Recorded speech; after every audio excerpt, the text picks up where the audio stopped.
guys, welcome to A Little Bit of Monica. It's time to take a glance back at March and go over all the books that I read. I'm going to start off by doing some of my stats and then I'll go down into the book by book breakdown, but it is going to be pretty rapid fire. If you are interested in looking back on some of my more in-depth reviews and the experiences while I was reading those books, you can go back and look at all of my Realmathon vlogs throughout the month, but I do want to do a pretty rapid fire just review of all the books that I read because this was my best reading month, not just in this year, but honestly, in a very long time. I don't even know the last time I read this many books in 1 month, and it is insane to think that I accomplished this, but I was like really on my game this month. It was Realmathon, so I was in the competitive spirit and I wanted my team to be victorious. Unfortunately, we were not, but I still had so much fun reading books and submitting them for points and just having a lot of fun within this community. So Realmathon was spurring me on and really pushed me to end up reading a total of 20 books. 20 books is absolutely insane for me. I typically average between like 10 and 14. 20 totally beyond what I had expected, but it also means that I was able to get through a lot of the books that were on my TBR, a lot of the books that I really wanted to get through in the month. So let's go into what some of these stats looked like. I completed 20 books and I also DNF'd 1 novella as well. But that means that I attempted to read a total of 21 books. Of those 20 books that I completed, 3 of them were NetGalley arcs. So I got to submit my review for NetGalley to get my rating up, which is one of my goals throughout the year, is to be keeping up with those arcs. So I managed to get 3 books in this month. As far as my format breakdown goes, I read 18 of these books with an audio. I read 17 books in a physical form, and I read 3 of them on my Kindle as an ebook form. Now let's get into the star ratings. I had absolutely an incredible, crazy month for high rated books, okay? I don't know the last time that I could say that I had 9 5-star reads in 1 month. Now, some people may say that I'm a little bit generous with my ratings, and you know what I say to that? I don't care, because I loved these books and I think they deserve the 5 stars that I gave them. And I will go over these very, very shortly. But I also gave 4 4-star ratings, 7 3-star ratings, and 0 books that received a 2 or a 1-star rating. Now, the book that I DNF'd, technically I did read half of it, which would normally push me to give it a rating. However, I didn't even feel like giving it a rating. That was how I felt when I finished. So just to go over quickly, the one that I ended up DNFing was a novella that is a part of Stephen King's Different Seasons collection. First, I DNF'd Apt Pupil, which is story number 2 in here. Really just wasn't vibing. I started listening to this one on audio, and I also had a Kindle version that I was reading the novella on, and I was doing both at the beginning, but I got to a point where I just started listening to the book on audio, and then I started zoning out and not paying attention. I got past the 50% mark, but I could not tell you what the story was about because I zoned out, did not care, did not want to finish. It was too dark, too just not the vibe I was looking for, so I ended up DNFing. However, I did finish in completion the first novella that's in this collection, and that one was Rita Hayworth and Shawshank Redemption. This one I liked decently enough. I gave it 3 stars because I didn't DNF it. I did get through it, and it was an alright story. I think there were some scenes that were very, very graphic that were a little bit uncomfortable to read, but I also think that that's the nature of what it was supposed to be. In general, it just wasn't necessarily my type of story, but I do think it was pretty good, and I know that there's been a lot of things that have come from this story that make it so impactful. So I ended up landing on 3 stars. It was just very average. The problem is I never finished the rest of the collections. After I DNF'd Apt People, I literally just did not feel like reading any of the rest of these. So there were still 2 novellas in here that I did not get to in the month. I didn't consider this whole book necessarily a DNF just because I had individually DNF'd one of the stories, but The Body and Breathing Method were the last 2 stories that I never even got to. So I have no opinions on those. But there's the first 2 novellas, and this was the pick for my Stephen King book club in March. So I'm a little sad that I never ended up finishing it, but really, like, Apt People just kind of turned me off of reading the rest of it. So I'm excited to jump back in with our new April book, but that was the Stephen King book. And now let's just go through the rest of the books that I ended up reading. I am going to start with a couple of series. First, we're going to start with the Rose Hill series from Elsie Silver. I finished Wild Love on the first day of March, but I had read the majority of it in February, so I never ended up counting it for Realmathon, but I did complete it in March, so it technically counts towards my total March goal, basically. So I ended up reading Wild Love very quickly, and then I moved on to Wild Eyes and Wild Side released at the beginning of March, so I was really excited to be able to read this right away. I ended up reading all 3 of these books and giving them all 5 stars because I love them so much. I love Elsie Silver's writing, I love the setting, I love the vibes, the comedy, the humor, the romance, everything about her books I just am obsessed with. So all 3 of these books got a very, very easy 5-star rating, and I am impatiently awaiting the next release that is coming out later this year. But that's not all that I read from Elsie Silver. I also read the entire Gold Rush Ranch series, which was the original series. Like, these are the first ones. And then Chestnut Springs came after, and then Rose Hill came after this one. And so this was the original. And I read all 4 of these closer to the end of the month. Now, I have a variety of reactions to reading these books. So we're going to go book by book and just quickly go through the differences between them. Off to the Races is book number 1. I gave this one 3 stars. And I'm sad about it because I was loving this book. It could very easily have been a 4, maybe even a 5-star read until the third act conflict turned me off, did not like it. I was angry on behalf of one of the characters. But then a photo finishes book 2 and I gave this one 4 stars. This one was a lot better. Also, the main character is Violet Eaton, who is the sister to the Eaton brothers that are the main characters of Chestnut Springs. And I'm obsessed with the Chestnut Springs series. So knowing that this was an Eaton automatically made this book a little bit easier to read. And I just really loved watching their story unfold because I'd already met Violet through Chestnut Springs. Book 3, however, the front runner, and this is in fact the front runner of the series for me. This was a 5-star read, and it was the most unexpected one that I would have loved. I did not think I was going to end up liking this main character because I didn't really like him in the first 2 books, and you're not supposed to. Like, that's the point. Like, you're supposed to see kind of his character arc through this book, and I was so shocked by how much I ended up loving it that I ended up giving this book 5 stars. I loved the vibe, I loved the characters, everything about it. That was my favorite. But false start is book 4, and this one I ended up giving 3 stars. This one is very forgettable though. That's the problem with this book. I liked it well enough. Reading the story was fine. It's a little bit of a different plot than I would have expected or one that I would typically read, but I ended up liking both of the characters and I liked the interactions and everything like that. The problem is, when I got to the end of this book, I realized it was very forgettable. Like, I'm probably never going to remember what happened in this book after this video. So it's just very forgettable, which is why it ended up being just 3 stars. And while we're talking about romance series, I also have to talk about the 3 books that I ended up binge reading over the Gala of Peace in March, which was a 48-hour readathon. And I managed to read all 3 of these books in just about 24 hours, which was insane. But it's the Rebel Blue Ranch series by Lila Sage. Done and Dusted is book 1, Swift and Saddled is book 2, and Lost and Lassoed is book 3. I gave all of these 5 stars. I loved every single one of them. All the vibes were immaculate. The cowboy romance, the setting is just so fun. The writing is so natural. All of the dialogue, all of the interactions, they feel normal. And that's honestly one of my favorite things in romance, is when I can believe what the people are saying and when the vibes just feel so natural. I just love it. It's the best. So I was having the best time of my life with these. However, I do have to say, Lost and Lassoed is my favorite one. Now, there is a 4th book that is coming out very, very, very soon. And I don't know how I'm going to feel after I read the 4th book. But for now, Lost and Lassoed is still my favorite one. I absolutely ate this book up. I was obsessed, like drooling. I loved it. Loved it. And I can confidently say that that was my favorite. Sometimes I hate picking a favorite. Like Rose Hill series, Elsie Silver, I don't want to pick a favorite. I don't want to have to pick between those 3 books so far to decide which one I like best because I love them all so much. There are things about each of those books that I don't want to pin them against each other. And I feel that way with a lot of romance series a lot of the times, but I don't know, for some reason, Lost and Lassoed just so easy. The front runner, so easy. I don't know, I can't explain it. But that's not all. I read a lot of other books. So let's get into a few more. I did end up reading 3 arcs, as I had mentioned before, so I don't have those physically, but the first one that I ended up reading was one that was sent to me in an email, and I had less than 2 weeks to read it before the release date. It was a very last minute submission to my TBR. However, I ended up really, really enjoying this one. It All Comes Back to You by Melissa Weisner. Now, this author is one that I had read an arc of previously and absolutely loved it. And that's why I ended up getting sent the arc for this one. I really, really liked her writing. I think it feels very natural flowing, but also there's a bit of a magical realism element to some of her books that just feels really fun. And with this book, I was a little bit nervous going into it because of kind of the description and what the romance was going to entail was a little bit nerve-wracking. However, I ended up absolutely falling in love with the setup of this book. It was so heartwarming. It was so wholesome. Everything about this book just felt warm and cozy and just beautiful. Getting to see characters develop and grow and get to know each other, but like develop in such a wholesome and beautiful way. and then a romance that ends up feeling so nice and homey and just precious. So I ended up really having a good time with this one. I ended up giving it 4 stars. I just really like Melissa Wisner's writing, I think, so this makes me very excited to see what she has coming in the future. The next arc that I read was Their Monstrous Hearts by Yeet Turin. This one is an arc that I've had for a very, very long time, and I ended up having the ebook and the ALC for this one, so I had it in 2 different formats on NetGalley. I was able to submit it twice, and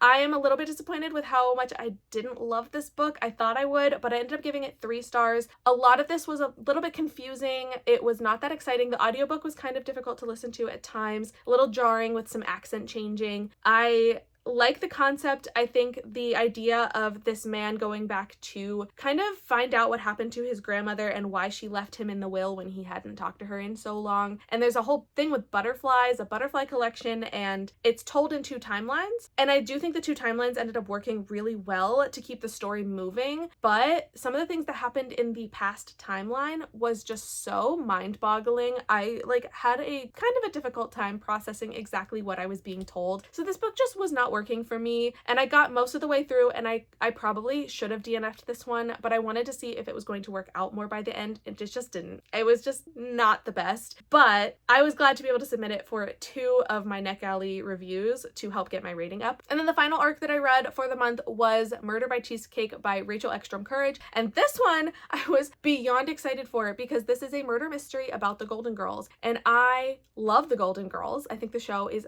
fantastic. I love the characters. I love everything about it, and I was so excited to read this book. And let me tell you, if you love the Golden Girls and you are a cozy mystery person, you will love this book. This book nails, absolutely nails with perfection, the dialogue, the mannerisms, the characteristics of the Golden Girls. The plot was a little less interesting for me, but I think I may just not be a cozy mystery person. It was a little softer, less action going on, and more of the details of intricacies of an investigation, but without all of the things that feel more actiony, which are the things that I tend to like in my thrillers. I like the suspense and the tension, and this one was more of a comedic, cozy type of mystery. But I still ended up having fun with it. I did give this one 3 stars. I do think it has a fantastic audience for people who love the Golden Girls and cozy mysteries. Next up, we have another 3-star read. This one is Masquerade by O. Sangiyomi, and this one I have a signed copy of, but I'm a little bit sad because I didn't end up loving this one as much as I had hoped I would. The concept of this one sounds like it's going to be an incredible woman power type of book where she gets kidnapped and then discovers that she is meant to be wed to the warrior king, and then with her power now as the new bride, she is going to try to unseat him, take his power from underneath him and kind of take over his kingdom. And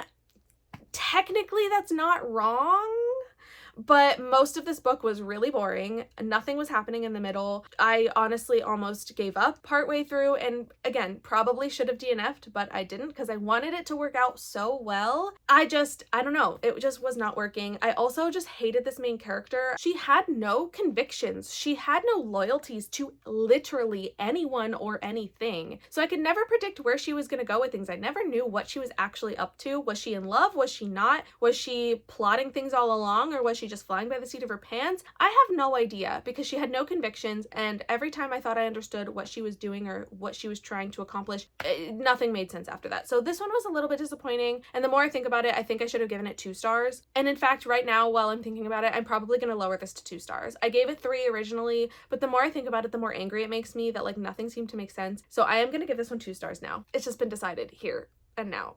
I've been sitting on this for a couple weeks and I've been thinking about it, and it's just time. It's gotta go. And now one that is going to stay at a 3-star read, Ready or Not by Cara Bastone. This is a pregnancy trope romance that I thought was really fun, really sweet, and I liked the characters and the dynamic. There were parts that I didn't love and it wasn't super exciting. This story is literally told in 3 parts, and the 3 parts revolve around the trimesters of pregnancy. So if you do not like pregnancy, you will not like this book. If you do not want to read about a pregnancy, it's honestly centered around the experience of the main character while she is pregnant, and the relationships that she has with her best friend's brother, and with the father of the baby. So all of those dynamics are explored here, and I think a lot of them are really sweet, and I like the way that they go, but the main character gets a little bit woe is me a lot, and she self-sabotages literally everything. So the main character was kind of the problem in here. So I did give this one 3 stars, but I did have a lot of fun with it. I thought it was a nice, sweet kind of romance story. Now we have a couple of 4-star fantasies. The first one is The Courting of Bristol Keats by Mary Ordinary E Person. This is one of the first books that I ended up reading in March, and I had so much fun with this. I gave it 4 stars. Also, I give 5 stars to this Fairy Loot edition. I think it is absolutely stunning. The designs are beautiful, and it helps to kind of build the whimsical quality of this story about a girl who ends up having to go to the Fae realm in order to find her father. She ends up working with the Fae leader, and he has his own plans and she has her own plans. They're both working towards their own objectives. The thing that I loved about this book, I think the most, is how realistic our main character is in here. Bristol truly reacts and responds to things the way a normal person would if they were thrown into these situations. So that was one of my favorite things about this one.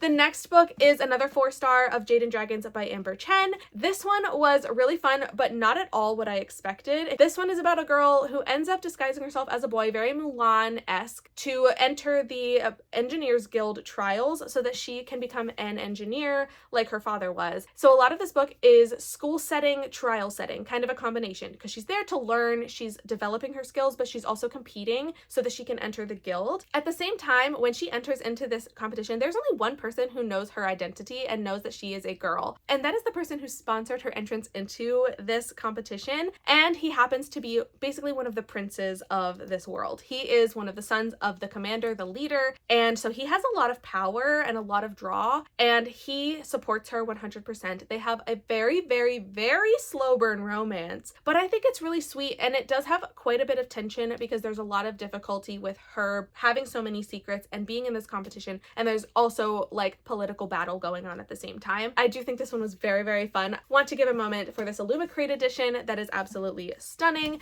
and because I had a fantastic time reading fantasy books that were my special editions, which is one of my goals for the year, is to read more special edition books, I also ended up reading The Rose Bargain by Sasha Payton Smith, and this one maybe my favorite design of the month. I think this book is absolutely stunning. And let me just take a moment for the inside. This is the naked hardcover, and it's one of my favorite elements of special edition books, and this one is one of my favorites I think I've ever seen. It's absolutely beautiful. It's like a beautiful painting. It's just so spectacular. But the insides of this book are just as beautiful. I absolutely had the most incredible time with this book, and I gave it 5 stars. This is basically the selection, The Bachelor. It's got this competition where women in 1840s England are entering into society to try to find their husbands, but instead the Fae Queen has a different idea in mind, and she runs a competition to find her son, the prince, a wife. And these women are going to be competing to win his heart, and then in enters the other prince, who is like a half-brother to the one that is trying to find a wife, but this second brother is going to be coming alongside our main character, Ivy, and trying to help her win the competition. There's a lot going on here, a lot of political intrigue going on in the background, but it's so much fun getting to see these girls in this competition, see the way that the friendships end up forming and kind of the camaraderie that they have while they're going through some very, very difficult things within this competition to win over the prince's heart. But when I tell you the way that this book had a twist in it that I did not see coming even remotely, threw me off so much, I was jaw-dropped, and it made me just lose my mind. And then I realized that this is book 1, which means there is going to be a book 2, which means I have to wait for book 2. And I was so upset when I realized. I went on Goodreads when I was getting ready to start this book, and I went on to see if it was listed as being a number 1 in a series, so that I would know, like, is this a standalone or am I going to be left on a cliffhanger? And because I didn't see the number 1, there wasn't one. It didn't say this was part of a series. I expected this was going to be a standalone, and boy was I wrong, because this is book 1 and now I have to wait for the next one, and I'm really sad about it because this book left me absolutely a mess. Like, jaw dropped. This was the last book that I ended up reading in the month of March. Like, I literally finished this on March 31st, and yeah, my heart ripped out of my chest, and now I need the next one right now. However, there is one final book that I want to talk about, and I left this one for last because it was the most highly anticipated read of the month. It was Sunrise on the Reaping by Suzanne Collins, the newest Hunger Games novel, and this book was everything that I wanted and more. This had all of the Easter eggs. This had all of the foreshadowing that I was looking for. Every single page of this book felt like it was ripping my heart out of nostalgia because of how much I have loved this series from the minute these books came out, but also just the feeling of getting to continue to build this world and see more of the background and see where things started and where they come come from. This is Haymitch's story, and we all love Haymitch because of the original trilogy. So getting to see his games and what he goes through in here and how that sets things up for the future is absolutely incredible. If you like the Hunger Games, or if you think you might like the Hunger Games and you want to read these books, I beg of you to do it. And if you have read them and you haven't read this one yet, you need to get it. There's no excuse. Go get this book and read it right now. This was a full 5 stars, and I cried. I cried multiple times. This book was just everything, and I am so happy to finally have it in my hands. I also loved being able to go to the midnight release party at my local indie, which was absolutely so much fun. I got some cute little pins and bookmarks and things like that that were so cute, and this was just the most incredible experience. So there we have it. All of the 20 books that I managed to read in March. I still can't believe that it is a real thing. I still can't believe that I managed to actually read that many books, but I did somehow. Thank you so much for watching this video and for supporting me in every single way that you do, even just by watching here. I so appreciate you being here. If you want to leave me a comment and let me know your thoughts on any of these books, if you have read them, what you've thought of them, or if you haven't read them but you're interested, I would love to hear that too. I would love for people to be reading more of these books and finding stories that they love, and so I love to hear whenever people are picking them up as well. As always, I want to thank you again for watching this video, and I really hope that I will see you in the next one. Bye!